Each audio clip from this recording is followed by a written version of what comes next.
OK. Alors, on doit faire attention que la quantité présente au point A, si vous voulez, est un peu différente que la quantité présente après la fermeture des soupapes. Car lorsqu'on a un moteur suralimenté, on a ce qu'on appelle la charge d'appoint. Et pendant une certaine partie de la compression, il y a encore une partie de la charge qui est introduite. Et la quantité finale M1 est plus grande que M1 au point A. OK? C'est pour cela on va considérer que lorsqu'on est au point A, on peut relier la pression au point A et le volume au point A à la quantité déjà présente au point A. Alors, en considérant qu'on a un gaz parfait, on a que PV égale à MRT. OK?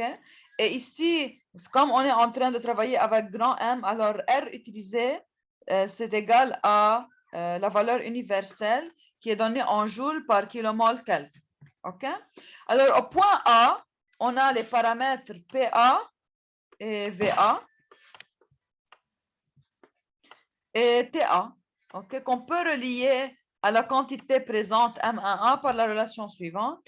PAVA égale le nombre de kilomoles total présent à cet instant-là, c'est égal à le nombre de kilomoles de charge fraîche, plus, n'oubliez pas qu'on a aussi le nombre de kilomoles de gaz résiduel. Et c'est pour cela on a déjà pris la présence de ces deux sur la valeur de TA. Alors, la valeur de TA qu'on a dérivée ensemble avant, qui est la température à la fin d'admission, peut être utilisée ici, dans cette équation-là, pour relier les paramètres PA, VA et M1. OK? Maintenant, si on veut considérer la quantité M1 introduite au cylindre, on sait que cette quantité introduite correspond au paramètre d'alimentation PKVK, n'est-ce pas? Alors, on peut relier M1 au paramètre, si vous voulez, d'admission PKVK-TK. Et on peut dire que PKVK est égal à R fois M1 fois TK.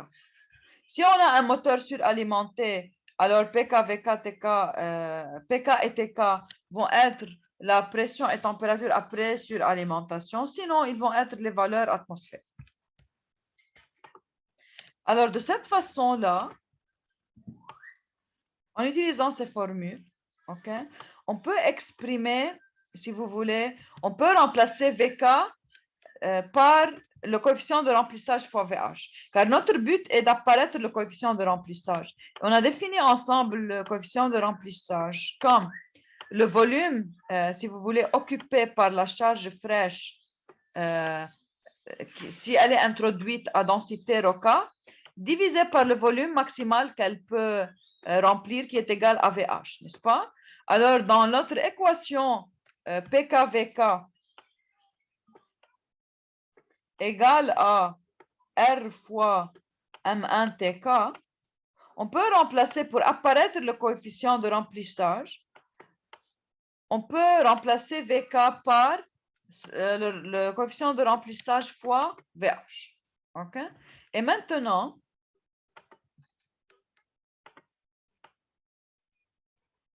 si on doit, notre but va être de trouver une équation générale du coefficient de remplissage. Pour cela, ce qu'on va faire, on va utiliser, comme je vous ai déjà dit, on doit prendre en considération qu'il y a possibilité de charge d'appoint si on a suralimentation. Pour prendre en considération la relation entre M1A et M au point 1, on peut définir ce qu'on appelle le coefficient de charge d'appoint. Le coefficient de charge d'appoint va représenter le rapport entre la quantité totale de kilomoles présente en ce point-là, divisé par la quantité totale de kilomoles présente en ce point. Okay? Alors, on sait que M1 est plus grande que M1A dû à la charge d'appoint. Alors, ce coefficient-là de charge d'appoint va être plus grand que 1 et il peut être défini comme le nombre de kilomoles présents au point, si vous voulez, 1 ici, comparé au nombre de kilomoles présents au point A. qui correspond, si vous voulez, à la position du point mort bas. Alors, ce coefficient est défini comme M1 plus MR divisé par M11 plus MR. C'est pour cela qu'on peut remplacer dans nos équations MMA plus MR par 1 sur le coefficient de charge d'appoint fois M1 plus MR. Et si on revient ensemble à l'équation, si vous voulez, de M1 plus MR ici,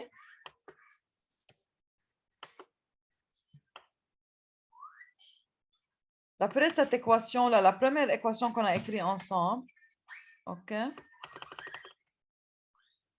On peut écrire que le rapport ici, d'après cette équation-là, on peut trouver c'est quoi M1A plus MR. On peut écrire qu'on peut remplacer M1A plus MR par PAVA divisé par R fois TA. OK? Et maintenant, on peut exprimer ce rapport-là, cette quantité-là, en fonction de MA plus de M1 plus MR, en utilisant le coefficient de charge d'appoint. OK? Car si on revient ici à cette équation ici, on peut écrire que M1A plus MR, c'est juste égal à, si je prends ça de l'autre côté, et je divise alors par phi1, j'obtiens que c'est égal à M1 plus MR divisé par phi1.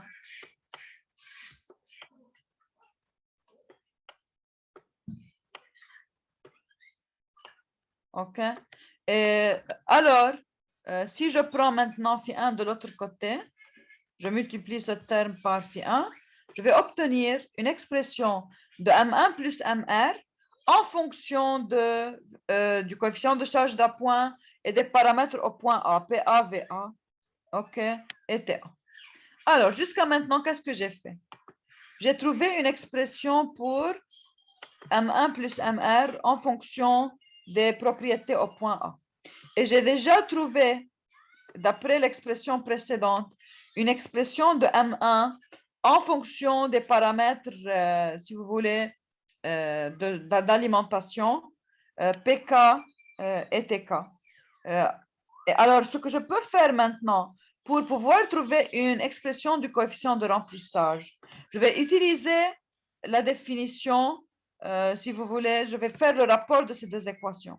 Si je fais le rapport de ces deux équations, si je considère équation numéro 1 et équation numéro 2, en faisant le rapport, je vais apparaître le coefficient des gaz résiduels. Et si vous faites équation 1 divisé par équation 2, vous allez avoir M1 plus MR divisé par M1 qui est égal à 1 plus gamma résiduel. OK? Et c'est égal à ce terme-là. OK? Alors maintenant, si vous voulez trouver quelle est l'expression du coefficient de remplissage, vous pouvez prendre le coefficient de remplissage de ce côté et 1 plus gamma résiduel de l'autre côté. Alors, on obtient l'expression suivante. On obtient une expression du coefficient de remplissage en fonction des différents paramètres. OK? Et aussi, si vous voulez, toujours, on essaye d'exprimer nos paramètres, OK, en fonction de rapports. Car les rapports sont des valeurs générales. Pour un moteur, on ne va pas nous donner VA et VH, on va nous donner epsilon. Alors, comme le rapport VA sur VH figure dans notre expression ici, on peut le remplacer par epsilon sur epsilon moins 1, car si vous vous rappelez, quelle était la définition de epsilon? Epsilon, c'était VA sur VC. Et on sait que VH, ça représente la différence entre VA et VC.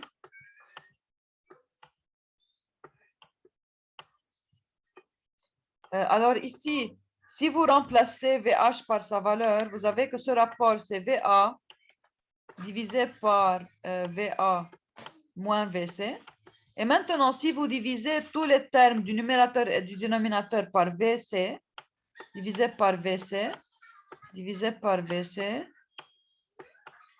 et divisé par VC, vous allez obtenir que ça, c'est la définition de epsilon. Alors, c'est epsilon divisé par epsilon moins 1. Alors, je peux remplacer le rapport VA sur VH par epsilon sur epsilon moins. Et maintenant, j'obtiens une expression du coefficient de remplissage. Ce coefficient, comme on a déjà dit, représente l'efficacité de la phase de remplissage. Plus le rendement est élevé, plus ce nombre est élevé, plus le remplissage est meilleur. Alors, je peux voir ici qu'il y a plusieurs facteurs qui vont avoir un effet sur le coefficient de remplissage. Premièrement, j'ai intérêt à avoir, si vous voulez, des valeurs de epsilon élevées. OK? Il y en a bien sûr, plus, si vous voulez, le taux de compression est élevé, c'est en faveur de N. Alors, on a que pour gamma résiduelle, c'est inversement proportionnel. Il y en a une plus grande valeur de gamma résiduelle va affecter d'une façon mauvaise le remplissage. C'est pour cela qu'on dit qu'on doit essayer de diminuer autant que possible la valeur de gamma résiduelle. Maintenant, concernant le coefficient phi1 de charge d'appoint, on a vu que la charge d'appoint, plus ce coefficient est grand, plus la phase de charge d'appoint est efficace. On a une introduction plus importante de charge. D'ici l'importance de la charge d'appoint a un bon effet sur le remplissage. C'est pour cela on essaye d'augmenter l'angle de retard de fermeture des soupapes d'admission. OK? Alors maintenant, on va étudier ces différents effets sur le coefficient de remplissage et comment on peut l'améliorer. Maintenant, avant de continuer, on peut encore aboutir à une forme un peu plus simplifiée de cette équation, car si vous revenez, si vous voulez, à l'expression de TA qu'on a développée ensemble avant, on a déjà développé une équation de TA, si vous vous rappelez, qui est la température à la fin d'admission. Si je reviens à cette expression, je trouve que je peux remplacer TA fois 1 plus gamma résiduelle par TK sur TK plus delta T plus gamma résiduelle TR. OK? Et comme j'ai déjà dit avant, le préchauffage ne favorise pas le remplissage. C'est pour cela qu'on ne doit pas augmenter beaucoup delta T. Car comme vous voyez dans cette formule-là, si j'augmente delta T, ça va affecter d'une façon mauvaise le coefficient de remplissage. Et c'était prévu, car si on augmente delta T beaucoup, on va avoir diminution de densité de la charge introduite. OK? Alors, maintenant, cette équation développée, OK, est valable pour les moteurs à 4 temps et à 2 temps. Maintenant,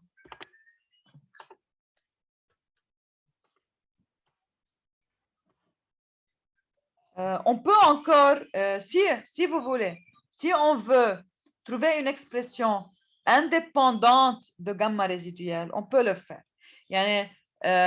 Tout dépend de la question. Et si la question était de trouver l'équation du coefficient de remplissage en fonction de PA, PK, epsilon, TK, delta T et gamma résiduelle et T résiduelle, on peut trouver cette expression-là. Alors, parfois, on a besoin de formules, si vous voulez, indépendantes de gamma résiduelle. Si on veut trouver une formule générale, si vous voulez, ou si on veut trouver de l'autre côté, parfois on nous demande de trouver gamma résiduelle en fonction des autres paramètres. On peut utiliser la méthode suivante. On a déjà exprimé M1 en fonction de PK, VH, NV et TK. Okay? Et on sait déjà que gamma résiduelle représente le rapport MR sur M1. Okay? Alors, on peut jouer un peu avec ces formules pour apparaître, si vous voulez, gamma résiduelle en fonction du coefficient de remplissage. Et alors, lorsque je trouve l'expression de gamma résiduelle en fonction du coefficient de remplissage et je remplace cette valeur-là dans cette équation ici, je peux obtenir une équation du coefficient de remplissage indépendante de gamma résiduelle. OK? Alors, le but, c'est parfois, si on ne connaît pas gamma résiduelle, on veut la calculer. On peut premièrement trouver le coefficient de remplissage en fonction des paramètres sans gamma résiduelle. On va utiliser le résultat qu'on va développer maintenant. Et une fois que vous trouvez le coefficient de remplissage, vous pouvez remplacer dans cette formule-là pour trouver gamma résiduelle. Ici, on vous donne plusieurs formules pour pouvoir les manipuler en fonction de la donnée. Si on ne nous donne pas, si vous voulez, dans la donnée, directement gamma résiduelle, on peut essayer de contourner cette formule en trouvant l'expression du coefficient de remplissage d'une façon indépendante de gamma résiduelle. Et alors, une fois qu'on trouve ce coefficient de remplissage, on peut utiliser la relation entre gamma résiduelle et le coefficient de remplissage qu'on va dériver maintenant pour trouver l'expression du gamma résiduel. OK? Alors, ce qu'on va faire, on va essayer de manipuler les formules pour pouvoir trouver une expression de gamma résiduelle en fonction du coefficient de remplissage et remplacer cette formule dans l'équation qu'on a trouvée ici. Alors, on a vu déjà qu'on peut exprimer M1 en fonction des paramètres d'admission PK, TK et VK. Mais VK peut être remplacé par le coefficient de remplissage fois VH. Et on sait que gamma résiduel, ça représente le rapport de la quantité de gaz résiduel sur la quantité M1 de kilomole de la charge fraîche. Alors maintenant, on peut, si on revient à l'expression, on a déjà l'expression de M1. Maintenant, on doit essayer de trouver l'expression de MR pour remplacer M1 et MR dans cette équation et trouver une expression de gamma résiduelle. MR représente la quantité de gaz résiduel. OK? Maintenant, cette quantité de gaz résiduel, si on considère juste, si vous voulez, avant le mélange de la charge fraîche avec les gaz résiduels. OK? Les gaz résiduels occupés, si vous voulez, si on considère juste la fin d'échappement, on a notre piston, après l'échappement forcé, notre piston est à la position point mort haut. Au point mort haut, le volume occupé par les gaz résiduels, c'est égal à VC, n'est-ce pas? Alors, on peut écrire que cette quantité ici présente, qui est la quantité de gaz résiduels, elle est caractérisée par une certaine pression des gaz résiduels et température des gaz résiduels qui sont mesurés à la fin de la phase d'échappement. Et ces gaz résiduels occupent un volume VC. Et si on considère qu'on peut appliquer la loi des gaz parfaits pour les gaz résiduels, on peut écrire que le nombre de kilomoles de gaz résiduels fois R fois la température des gaz résiduels, c'est égal à la pression des gaz résiduels fois le volume occupé par les gaz résiduels qui est égal à VC. OK? Maintenant, on sait que VC et VA sont reliés ensemble, n'est-ce pas? On peut, si vous voulez, pour pouvoir introduire des rapports connus, si je multiplie cette équation ici par VH et je divise par VH, je ne change rien. OK? Mais de cette façon, je peux apparaître, si vous voulez, le taux de compression epsilon. Alors, si je multiplie par VH et je divise par VH et je prends RTR de l'autre côté, je peux obtenir une équation de MR en fonction de PR, VH, epsilon et TR. Et maintenant, si je divise cette expression de MR par l'expression de M1, premièrement, VH va être simplifié. Nous GVH ici, GVH ici. OK? Et les paramètres, et R aussi va être simplifié. La constante universelle des gaz, 8,314, va être simplifiée. Et j'obtiens l'expression suivante pour gamma résiduelle. J'ai pu aboutir à gamma résiduelle après simplification de VH. J'ai pu trouver gamma résiduelle en fonction de epsilon qui est le taux de compression, NV qui est le taux de remplissage, PR qui est la pression des gaz d'échappement à la fin, des gaz résiduels à la fin de la phase d'échappement, TR aussi la température des gaz résiduels à la fin de la phase d'échappement, et TK et PK qui sont les paramètres d'alimentation. De cette façon, j'ai pu relier gamma résiduel au coefficient de remplissage, au taux de compression du moteur et aux paramètres à fin d'échappement et paramètres d'alimentation. Et maintenant, si je remplace gamma résiduel par son expression dans l'équation du coefficient de remplissage, je peux aboutir à une relation du coefficient de remplissage indépendante de gamma résiduel. C'est-à-dire, même si je ne connais pas la valeur de gamma résiduel, je peux utiliser d'autres paramètres pour trouver le coefficient de remplissage. Alors, si je remplace gamma résiduel par sa valeur dans l'équation, je vais obtenir l'expression suivante.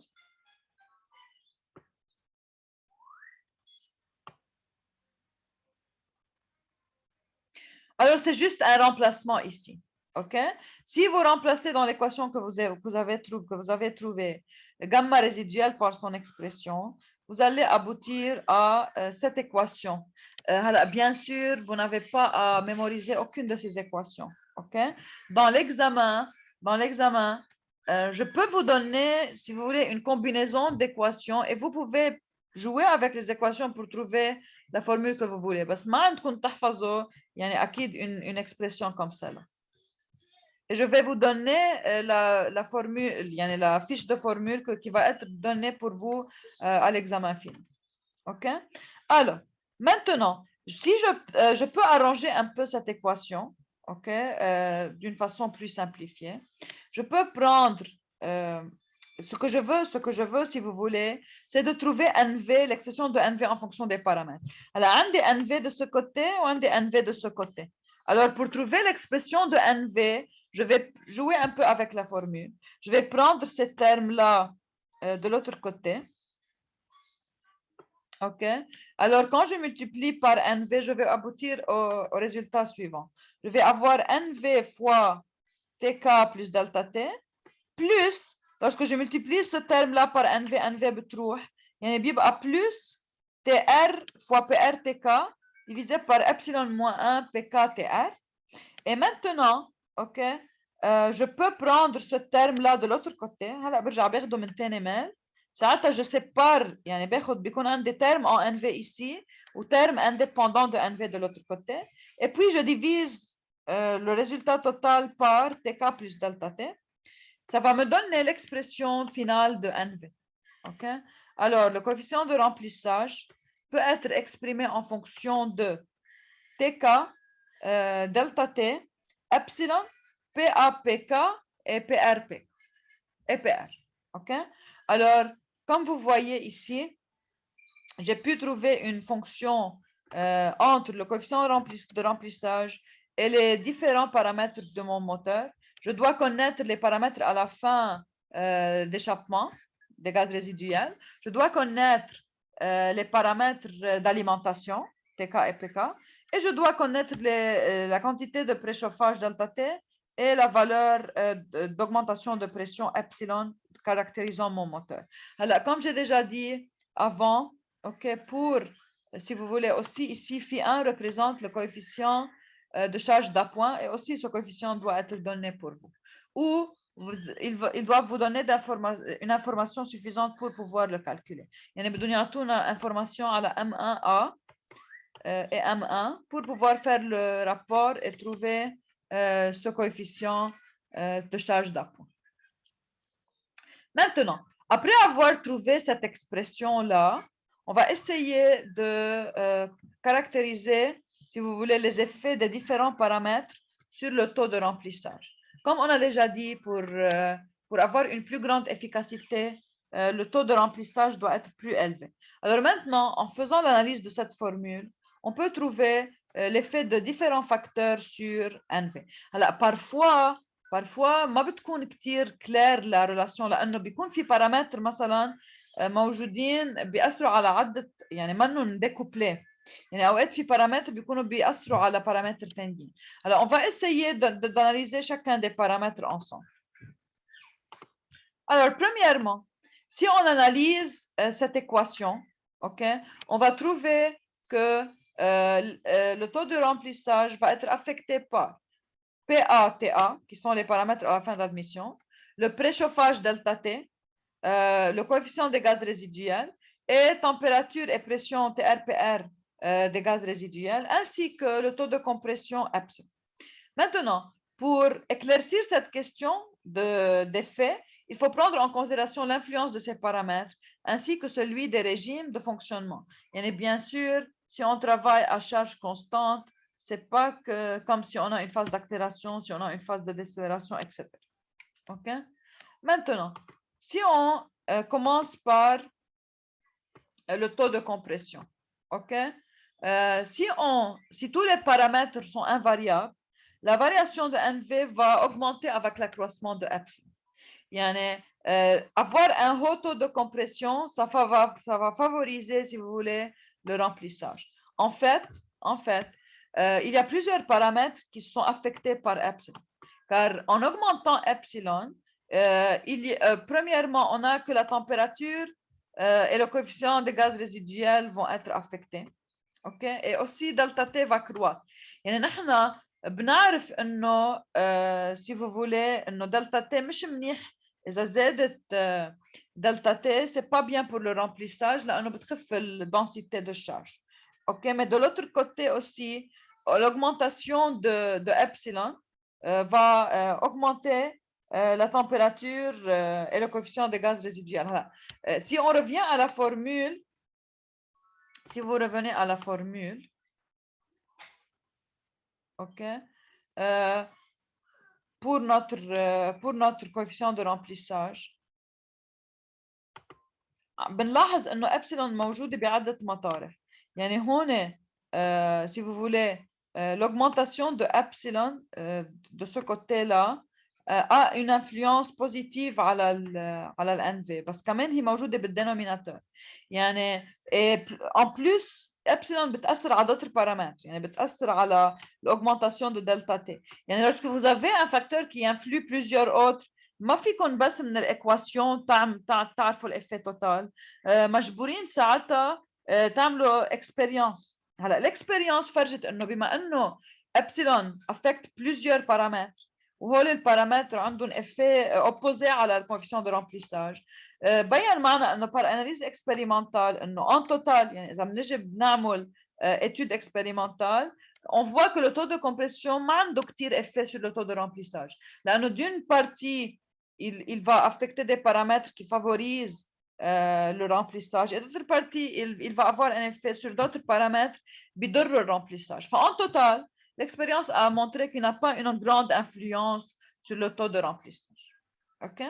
Maintenant, la pression PA à fin d'admission, cette pression-là a la plus grande influence sur le taux de remplissage. Et si on fait l'analyse de la formule, on va remarquer que la diminution de PA, okay, qui dépend du frottement dans la canalisation d'admission, va avoir une fonction qui est carrée du vitesse d'écoulement oméga admission. يعني نحن بالنسبة لنا, si on regarde l'effet de PA ici, qui est la pression à la fin d'admission, OK, bien sûr, PA plus élevé va favoriser un coefficient de remplissage plus important. La valeur de PA dépend de quoi? Cette pression à fin d'admission خاصة بالperte de charge delta P. يعني نحن كل ما زادت delta P, هيدي اللي عملنا لها analyse سوا أول شيء. Si on a une grande valeur de delta P, ça va affecter d'une mauvaise façon PA. Et nous, on doit essayer de minimiser les pertes de charge durant le processus d'admission. OK? Maintenant, pour minimiser ces pertes de charge, فينا بنعمل étude, si vous voulez, نحن لقينا l'expression de delta P avant. شفنا انه delta P va être affecté par la vitesse d'écoulement dans la section des soupapes. Plus aussi, on a que delta P est fonction du rapport entre section étroite des soupapes والsection du cylindre اللي خاصة بالcoefficient d'amortissement bêta. Plus كمان عندنا الcoefficient de perte epsilon. يعني كل هول الفالور بيأثروا على delta P. Alors on peut optimiser si vous voulez يعني ces paramètres d'une façon que delta P ne soit pas très élevé. OK? Alors on doit faire attention إنه الperte de charge ما تكون كتير عالية pour ne pas avoir une diminution de PA.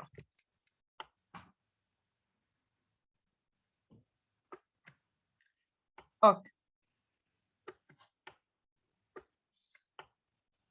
Maintenant, d'autres effets de pression et température à l'admission. OK? On a la pression d'alimentation, PK. Bien sûr, une plus grande valeur de PK correspond alors à une plus grande valeur du coefficient de remplissage. Mais c'est bien d'avoir une suralimentation. Une suralimentation va favoriser un bon remplissage, si vous voulez, de notre cylindre. Maintenant, on a aussi d'autres paramètres.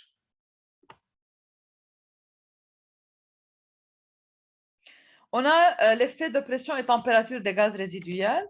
Alors, pour les gaz résiduels, si on considère que la pression PR est élevée avec TR constante, c'est-à-dire qu'il y a un excès de gaz résiduels, et l'admission commencera plus tard, le remplissage alors va diminuer.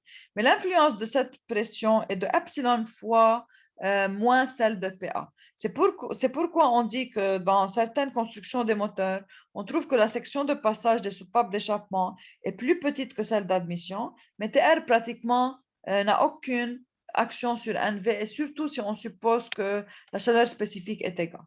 يعني هون عم بيقولوا لنا انه نحن مش احسن لنا بي ار ما تكون كبيره. يعني قد ما فينا نعمل échappement des gaz résiduels si vous voulez حتى ça sera meilleur لانه la présence de ces gaz résiduels va avoir un effet négatif sur le remplissage. بس هيدا الeffet négatif يعني اذا بتطلعوا بالاكسبريسيون OK, on va voir que cet effet-là va être dominant sur l'effet de la pression des gaz résiduels. يعني عندنا إنه ce coefficient PA sur PK est multiplié par epsilon. Epsilon est relativement une grande valeur, يعني هي le taux de compression. OK, فالeffet de gaz résiduel كتير أقل من l'effet de PA si vous voulez. Alors, c'est vrai que l'augmentation de la pression des gaz résiduels va diminuer NV. بس l'effet dominant هو la pression d'alimentation أكثر من pression des gaz résiduels. C'est pour cela on dit que et par étude expérimentale ببين معنا إنه الTR كمان اللي هي température des gaz résiduels ما كتير عندها effet على le coefficient de remplissage. Et l'élément le plus dominant si vous voulez هو هيدا الترم. ce terme là اللي هو له علاقة بالpression d'alimentation وبالtaux de compression epsilon. C'est pour cela, une des stratégies les plus importantes pour augmenter le rendement ou le coefficient de remplissage, c'est d'avoir une pression à fin d'admission assez élevée. OK? Et d'avoir un taux aussi, un taux de compression élevé.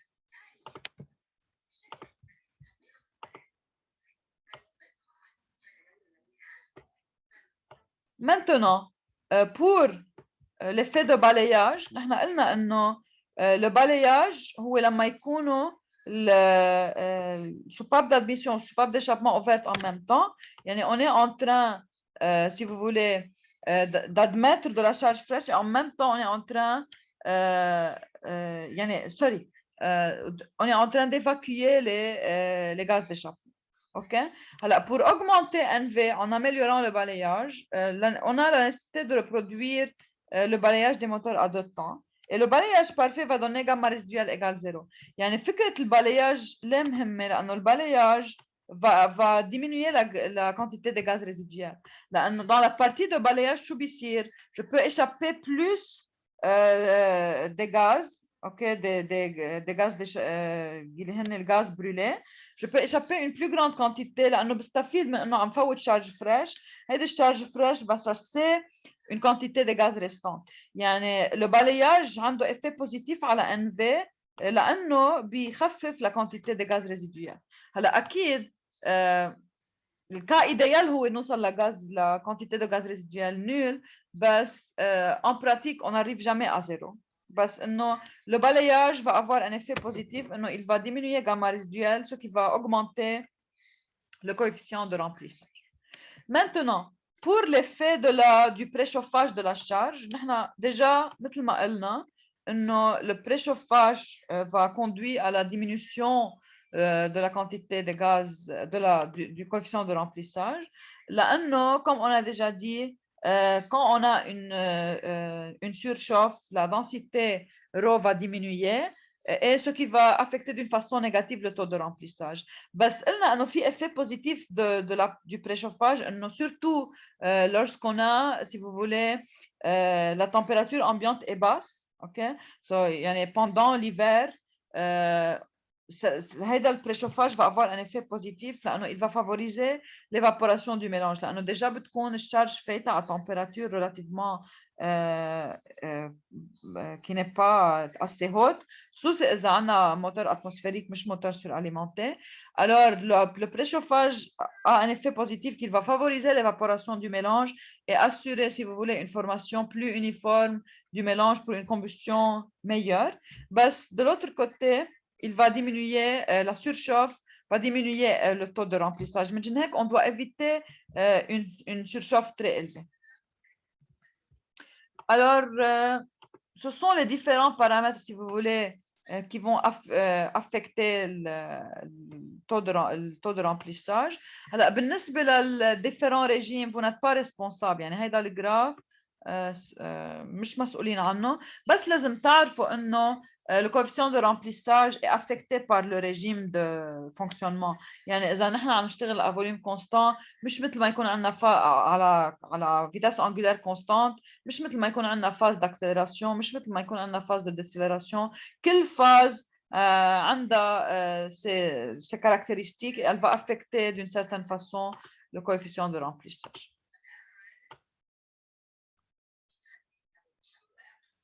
OK. Alors, jusqu'ici, on a terminé le chapitre 4.